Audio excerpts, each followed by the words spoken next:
pemberat beton yang dicantolkan di kakinya. Nah, jadi diberi pemberat, ditenggelamkan semua. Ya, kita tidak tahu karena apa? Harus dicatat bahwa yang kembali 9, yang ditemukan mayatnya 1, ya. Sisanya yang 13 itu belum ketemu, itu yang tercatat. Yang tidak tercatat masih banyak lagi.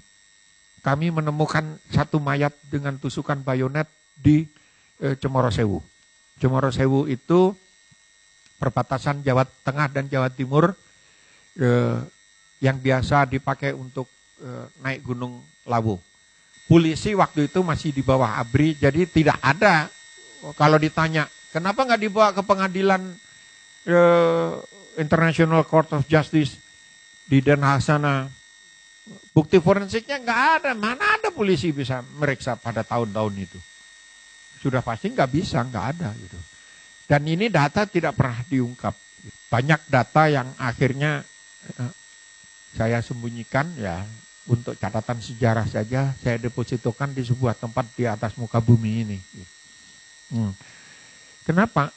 Secara hukum yuridis nggak mungkin ini diselesaikan kok. Karena ini pertarungan kekuasaan dan mereka masih berkuasa terus. Ingat, mau mengadili Pak Harto aja nggak bisa. Kita ini mau mengadili Pak Harto tuh nggak bisa. Sudah jelas-jelas MPR memutuskan. Sudah jelas-jelas sudah dibuat di perkara sidangnya ditentukan di Departemen Pertanian yang di Pasar Minggu itu. Sudah ada sidangnya, Pak Harto nggak pernah datang, katanya sakit gitu. Sakit terus gitu. Dan akhirnya nggak jadi di sidang sampai hari ini gitu. Begitu juga tuntutan untuk Prabowo di sidang misalnya di Mahkamah Militer kan. Itu bahkan termasuk dari Amin Rais. Itu di koran di halaman 1 terus keluar, mahmilkan Prabowo gitu. Ya, angin sepoi-sepoi basah aja. Ya, saya mau menutup ini dengan proyeksi ke depannya. Sekarang begini, banyak disebut, wah ini black campaign, ini negatif campaign. Kalau atas nama black campaign, kita tidak boleh tahu calon pemimpin yang kita pilih. Ini bangsa ini udah keterlaluan gitu. Kita ini memilih pemimpin, kok kita nggak boleh tahu ibu-ibu yang punya anak gadis boleh ngelamar nggak karena itu duda gitu kan? Kan boleh, kita harus tahu pemimpin kita duitnya berapa, dapat duitnya dari mana gitu. Kalau Prabowo punya istal kuda di Jagorawi, banyak kuda di situ, itu kudanya siapa? Kudanya Herman Sarens, kuda teman-temannya yang lain, bukan semua kudanya dia. Tempat itu punya siapa? Punya Pak Zakir itu, yang punya Golf Jagorawi.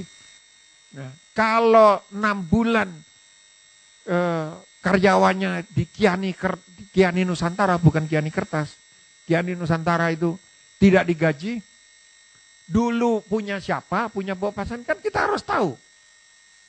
Kita harus tahu dong, ini masa presiden kita nggak boleh tahu duitnya berapa? Gitu. Kita tidak boleh tahu duitnya dari mana, ini bukan black campaign. Ini bagian dari pencarian identitas yang mau mimpin bangsa ini siapa gitu. Obama itu bapaknya dari Afrika,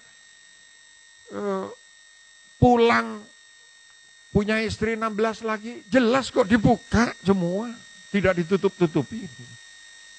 Dan itu tidak ada pengaruhnya. Tapi kita harus tahu Prabowo punya anak berapa, istrinya siapa, kayak gitu. Jadi jangan takut. Kenapa? Kita harus tahu. Orang yang A sampai Z balik lagi ke A, yang paling tahu itu Pak Luhut Panjaitan. Luhut itu 9 tahun jadi atasannya dan mereka kemana-mana latihan bersama di GSG 9 di Jerman, di Mossad, di SAS Inggris, di Greenberry Amerika, bareng-bareng semua. Saya tidak mau Prabowo jadi presiden karena dia penjahat HAM. Nah, karena tidak mau, caranya seperti apa? Ya harus dukung Jokowi. Loh ini lain nih, ini persepsinya harus lain gitu. Jadi saya nggak kampanye, kalau kampanye kan saya ngajak dukung Jokowi. Yang saya lakukan adalah mengajak tidak mendukung Prabowo itu. Kalau kita yakin bahwa kita benar, apalagi dalam kasus seperti penegakan HAM seperti ini, jangan takut melawan seluruh dunia, jangan takut Prabowo punya pistol, punya pasukan, jangan takut mereka punya ini.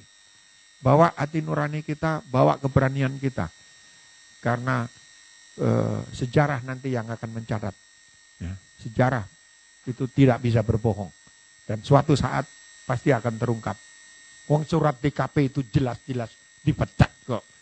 Dibilang, loh, tidak, ini manipulasi. Manipulasi dari mana? Itu jelas-jelas diberhentikan. Diberhentikan itu tidak dengan hormat, itu PTDH namanya. Hanya karena menghormati Pak Harto, ini pengakuan dari DKP, Fahru Rozi, sama yang lain-lain. Ini kesalahannya Wiranto nih. Karena Wiranto Panglima waktu itu dan dia bilang, kita hormati Pak Harto lah. Gitu. Ya dia kan mantan ajudan Pak Harto. Ya udah, jangan pakai tidak dengan hormat gitu. Nah sekarang kalau diberhentikan tidak dengan diberhentikan katanya tidak dengan hormat itu nggak ada. Lalu alasannya apa? Gitu. Coba suruh jawab itu timnya itu. Ada sahabatnya Prabowo dari kecil yang menjadi Fadlison dulu, yang pasang badan untuk Prabowo sebelum ada Fadlison. Orang itu namanya Farid Prawiranegara. Tiba-tiba nelpon saya. Terus Ki, jangan mundur. Saya tanya, kenapa lu ngomong gini? Bukannya konsultannya Prabowo. Dia bilang, gila lu.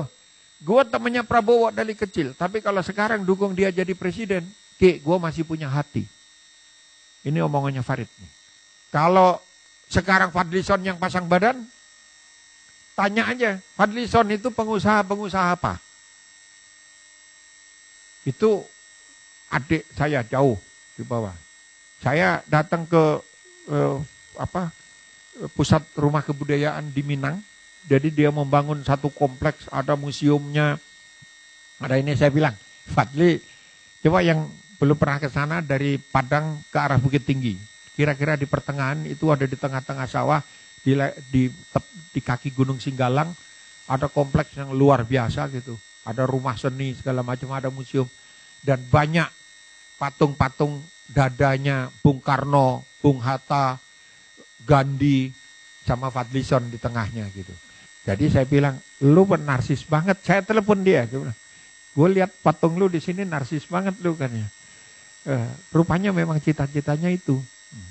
Jadi saya ini nunggu kalau ngomong gini dilaporin ke Bawaslu, nggak dipanggil-panggil saya. Karena kalau dipanggil-panggil, saya akan bilang seperti yang saya tadi, dan saya masih punya seember lagi untuk saya ceritakan di depan media. Mudah-mudahan saya dipanggil-panggil, nggak dipanggil-panggil gitu. Terima kasih.